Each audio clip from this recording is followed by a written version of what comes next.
What's going on, everybody? We're heading towards the beginning of the NFL season, and today we want to break down the AFC North. Who's going to win it? So we got the Ravens and the Browns are at plus 140. We got the Steelers at plus 425, and we got the Cincinnati Bengals at plus 1200. Okay, so Cincinnati obviously is the big underdog here, right? Their offensive line is just way too many question marks. Can Jonah Williams stay healthy? Will Riley Reeve contribute?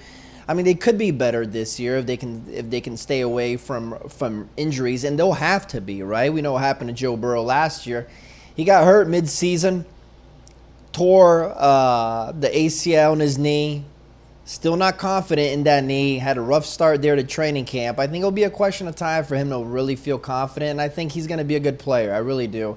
And now you got Jamar Chase. You already have T. Higgins. You got Tyler Boyd.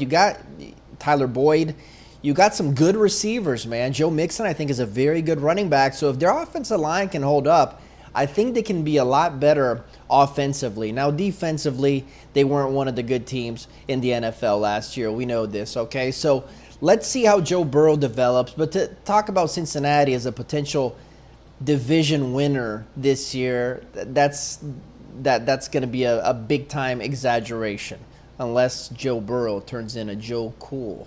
I don't know. We shall see. Okay, so the Steelers are at plus 425. I'm so worried about their offensive line, man. I really am. I mean, they have, 4 new starters this year in the offensive line. Big Ben is 39 years old. Didn't play that well last year. I know they got off to an 11-0 start, but their defense was lights out, right? I mean, Devin Bush and T.J. Watt and Cameron Tuitt and Cameron Hayward, Stephon Tuitt, excuse me. And then you got Minkah Fitzpatrick in the back. I mean, you have Joe Hayden. You got a lot of pieces on that defense. And I continue to be excited about the group, even though they did lose a couple pieces there in the secondary. Mike Hilton is a guy that I really like, especially in those cat blitzes, right? Those cornerback blitzes, slot blitzes. But unfortunately, he left in free agency. But again, defensively, Devin Bush coming back, that hurt him last year when he got hurt. T.J. Watt, Minkah Fitzpatrick, we're talking about 3 really good players, and Tuitt and Hayward are also very good. So I'm excited about their defense, but offensively, man, can Najee Harris really carry the load at the running back position? They were the worst team in the NFL last year running the ball, Pittsburgh. I mean, it was bad news. And with their offensive line, I mean, you got to get cohesion on that offensive line, man. I mean, if you got so many new players, it's kind of tough. So I'm not betting on Pittsburgh to win the division this year at plus 425. I think just too many things, too many question marks right now on offense. Okay, so the Ravens and Cleveland, right? This is interesting, right? Because you got Cleveland. Cleveland picked up some players here in free agency.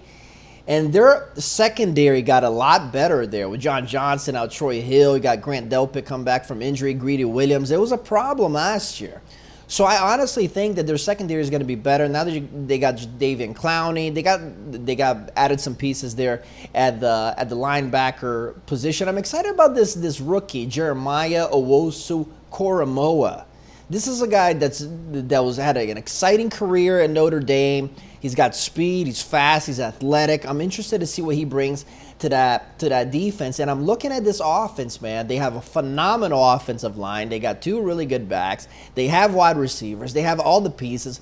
Baker Mayfield, if he plays the way he played in the second half of the season this year, I think Cleveland has everything to win the division. Now, they lost 2 games to Baltimore. They suffer against the Ravens. And the Ravens, like I said, both the Ravens and the Browns are at plus 140. I'm looking at this Ravens team. Lamar Jackson's got some pieces now at the wide receiver position, right? Sammy Watkins is a guy that I'm not – listen, if he stays healthy, he's still a contributor, but I really have my doubts. But this kid, Rashad Bateman, Marquise Brown, I think they have enough at the wide receiver position to be better. In Lamar Jackson's last 2 years, man, I mean, the receivers haven't really done anything. It's been more the tight ends.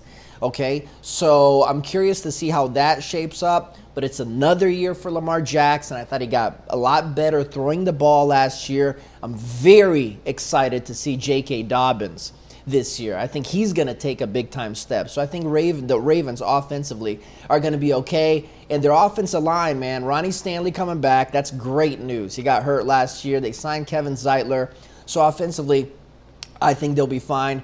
And when you look at that defense, man, just the way they play, their pedigree, their aggressiveness, what they have in that secondary with Marlon Humphrey and Marcus Peters and Tavon Young, I think, is a nice piece. They have a lot of really good pieces in that secondary, okay? Now, their linebackers have to do a little bit better job in coverage. We'll see how Patrick Queen does here in year 2. But I really like the Ravens. I really like John Harbaugh. And I'm telling you, man, this is a really, really tough one. I really believe that it's going to be between the Ravens and the Cleveland Browns. But this year, I'm taking Cleveland to win it at plus 140. We shall see what happens. For everything regarding the world of betting, you can go to oddshark.com. Bye-bye.